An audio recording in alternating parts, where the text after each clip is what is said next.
Entre nos cultures.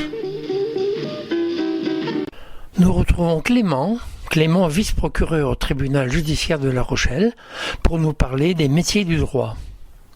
Un vice-procureur, c'est un peu comme un vice-président, il peut suppléer au procureur si besoin. Alors, il y a effectivement un principe d'organisation au sein d'un parquet, donc du parquet d'un procureur, c'est que nous sommes tous substituables, c'est-à-dire qu'il y a un principe d'indivisibilité du parquet, même si mon chef, mon patron, c'est le procureur, je suis en mesure de le représenter dans toutes les instances où il doit être présent. Donc je suis au premier grade dans l'organisation de la magistrature, nous sommes plusieurs vice-procureurs au tribunal de La Rochelle. Alors, comment devient-on magistrat ? Il faut certainement avoir fait des études de droit, mais quel niveau est demandé ? De mémoire, et si ça n'a pas changé, le niveau, c'est un niveau maîtrise qui est attendu, mais aujourd'hui, une maîtrise dans l'organisation universitaire, ça n'a plus beaucoup de sens, donc la plupart des gens ont un diplôme de master, 3e cycle, donc Bac plus 5 pour faire simple, suivi souvent d'une prépa, même s'il n'est pas obligatoire, c'est recommandé parce que c'est un concours très sélectif et du coup une prépa n'est jamais de trop. Ensuite, il faut passer un concours composé d'épreuves écrites, d'épreuves orales. Puis ce concours permet d'accéder à l'école de la magistrature à Bordeaux. Là, une scolarité débute en alternance à l'école pour des cours théoriques et pratiques, mais aussi beaucoup en stage où on apprend son métier et les différentes fonctions, différents métiers de la magistrature, juge d'instruction, procureur, juge aux affaires familiales, président de tribunal correctionnel, et c'est une scolarité qui dure une trentaine de mois, pendant laquelle on est rémunéré, et à l'issue de laquelle on passe un examen de sortie pour qu'il y ait un classement entre les différents élèves magistrats qui leur permet de choisir un poste dans une liste qui lui est proposée. Alors on choisit géographiquement bien sûr en fonction de ce qu'on a envie ou de son implantation familiale, mais aussi en termes de fonction. Donc voilà, celui qui veut absolument être juge des enfants ou juge d'instruction peut-être favorisera l'aspect fonctionnel au détriment du côté géographique, sauf s'il est premier de sa promo, auquel cas peut-être qu'il aura la possibilité d'accumuler les deux critères de son choix. Il y a également des concours internes réservés aux fonctionnaires ? Tout à fait. Les modes de recrutement ont été extrêmement diversifiés ces dernières années. C'est ouvert aux fonctionnaires, mais également aux non-fonctionnaires. Aujourd'hui, sur présentation d'un dossier, avec des lettres de recommandation, un exposé de ce qu'on a pu faire dans le passé, on peut solliciter son intégration à l'école, voire même directement dans le corps de la magistrature pour exercer ses fonctions.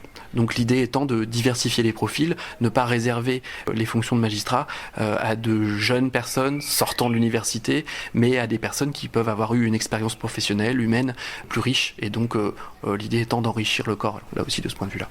Mais expérience professionnelle dans les métiers du droit quand même. De préférence. C'est souvent le cas du reste, puisque il sera attendu des candidats une maîtrise de la matière juridique, mais en plus, la plupart du temps, ce sont ces personnes-là qui auront un intérêt pour la magistrature. Mais voilà, on a des juristes d'entreprise, des fonctionnaires de police, des gendarmes, des anciens directeurs de l'administration pénitentiaire qui intègrent régulièrement la magistrature, et c'est tant mieux.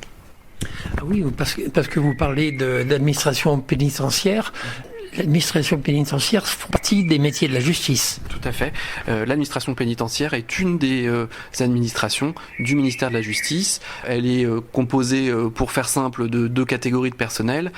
Pour schématiser, c'est les surveillants, ceux qui surveillent les personnes en détention, en prison, et les travailleurs sociaux qui ont vocation à apporter un soutien en vue de l'insertion ou la réinsertion des personnes, puisque la sanction, l'idée d'une sanction, c'est deux choses. C'est punir évidemment d'abord, mais aussi dissuader de récidiver. Et donc on estime que en accompagnant socialement les personnes qui ont commis des infractions, on s'assure de ce qu'elles ne récidivent pas. Dans le métier de la justice, il y a bien sûr les avocats. Les avocats, oui, qui sont des professions libérales, qui sont des auxiliaires de justice, c'est comme ça qu'on les appelle, qui ont vocation à représenter ou assister les personnes dans le cadre de l'ensemble des contentieux judiciaires, les affaires familiales, le droit pénal. Voilà, ils ont vocation à être partout. On les croise au palais, ils développent les arguments au soutien de leurs clients. Ce sont des acteurs de cette vie judiciaire. Les notaires également font partie des métiers de la justice. En effet, d'ailleurs ils prêtent serment devant le tribunal judiciaire, sont des officiers ministériels. Ils reçoivent les actes, ils produisent des actes authentiques qui peuvent, pour certains, ont valeur de jugement, tant qu'ils ne sont pas contestés. J'ai été surpris de voir dans la liste des commissaires-priseurs. Alors effectivement, ils sont, compte tenu de leur fonction, de leur rôle d'authentification, et puis de chargés également de vente parfois judiciaire, ils font partie de ces métiers du droit. On les côtoie moins. Alors, dans les métiers du droit, mais qui ne sont peut-être plus à ce moment-là de la justice, il y a tous les juristes, les commissaires aux comptes, les juristes en cybersécurité même. Effectivement, là, on est sur des professions auxquelles on peut avoir recours dans certaines circonstances, compte tenu de leur expertise, mais ce ne sont pas des membres des professions judiciaires, à proprement parler.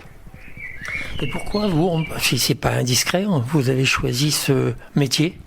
Métier de magistrat, d'abord parce que je me suis formé au droit et j'étais donc juriste, que lorsque j'ai réfléchi aux différentes professions que je souhaiterais exercer, eh bien c'est révélé quelque chose que j'avais en moi qui était le service public, et donc je me suis orienté vers la magistrature. Voilà, c'est surtout l'aspect service public qui a guidé mon choix. Clément, merci de nous avoir fait découvrir une partie des métiers du droit. Entre nos cultures,